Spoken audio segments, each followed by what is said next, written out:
How are you doing? We're going to look at a very important topic in 10 with Ken today. It's trendy. You have heard it on the news wherever in the world that you are. You should have heard it on the news. I am Canute White, and in 10 with Ken, we're going to look at vaccine hesitancy. Why not give it some consideration, guys? It's important that we do that. Look, vaccine hesitancy is basically or refusal. Many people refusal to take the COVID-19 vaccine. A lot of time we may be looking at the manufacturer, who they are, what's the percentage of effectiveness that the vaccine has. I mean, yes, we compare that, right? That's critical. But should we give this vaccine hesitancy idea some consideration? Look, we're not new to vaccine around the world. We're just not new to vaccine. I've been taking vaccines from I was a child, in primary school back in Jamaica on the island. And many times we take vaccines that we were not even informed of the content of the vaccine, or we get no information whatsoever about the vaccine, but our parents should allow us to take the vaccine in primary school, right?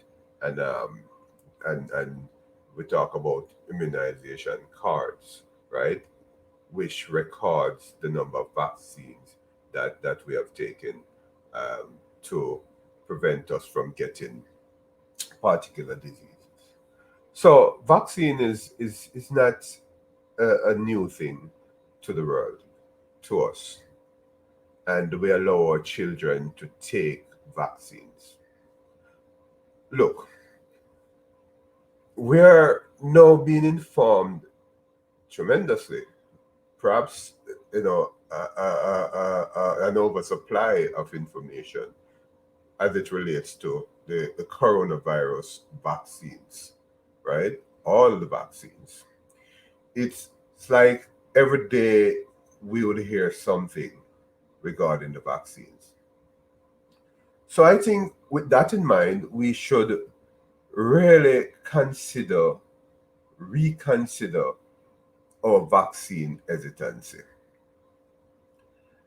Yeah, the the fact that many people believe that the vaccines were what we call already come up.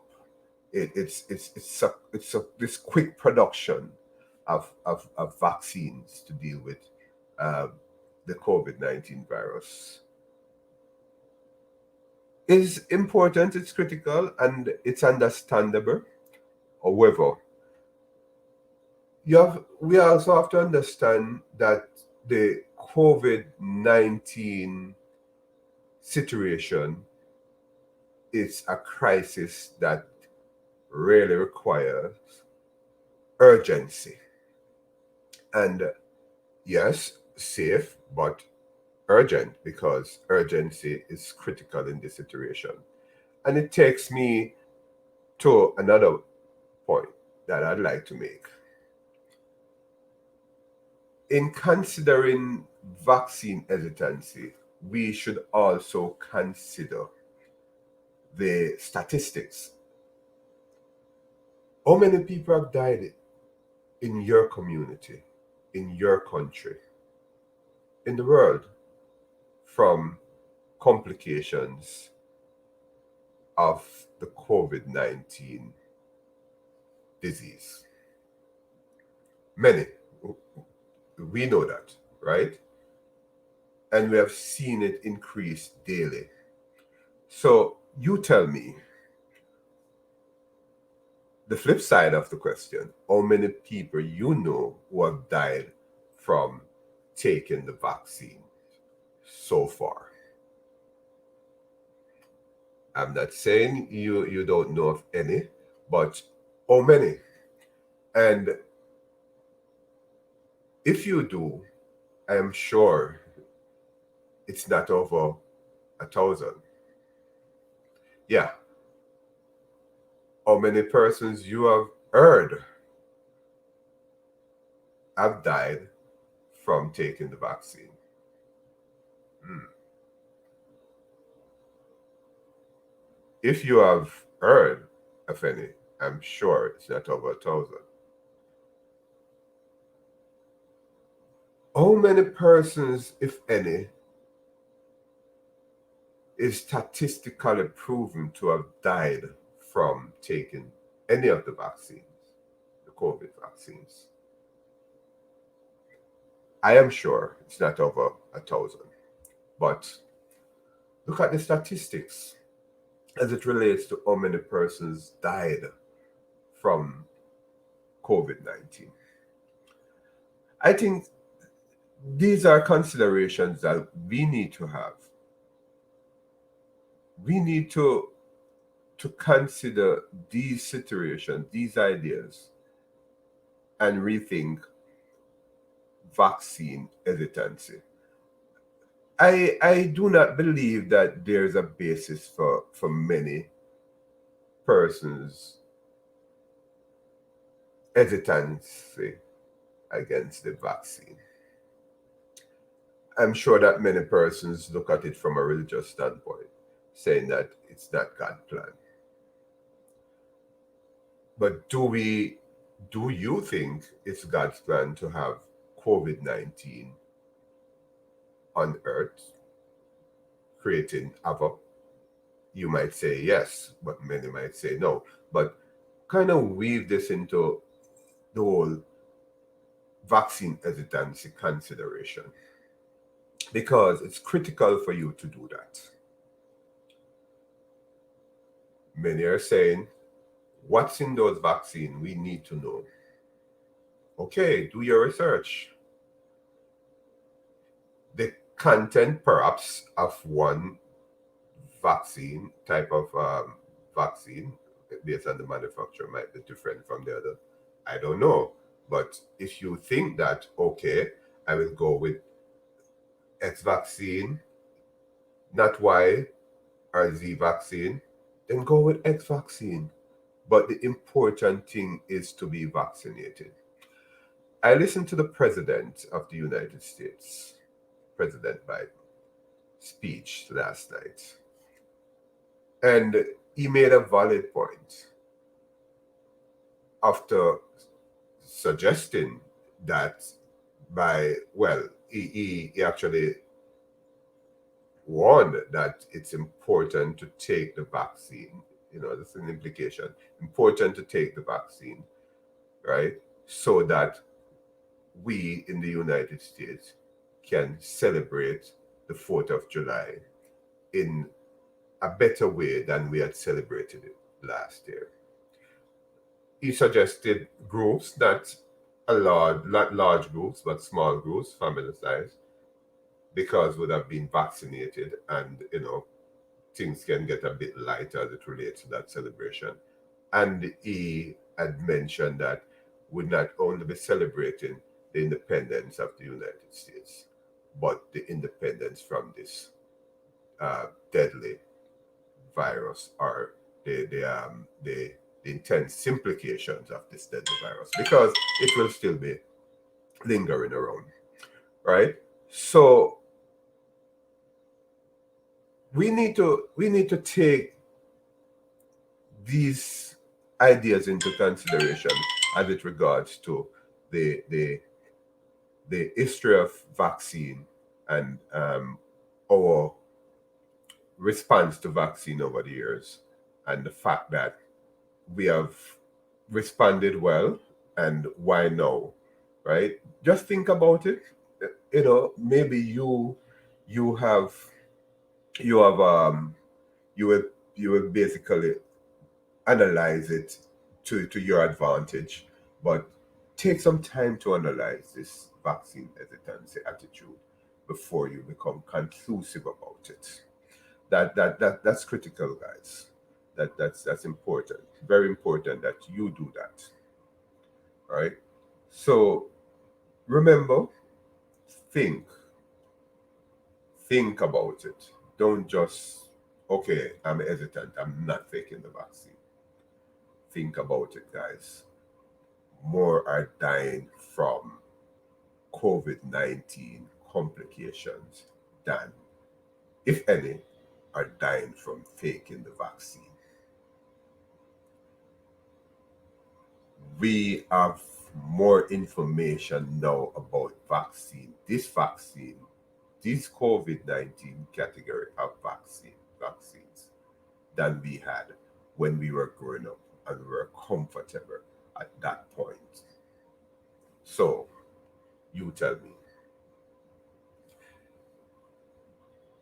We have to adjust ourselves. We have to be guided too by science.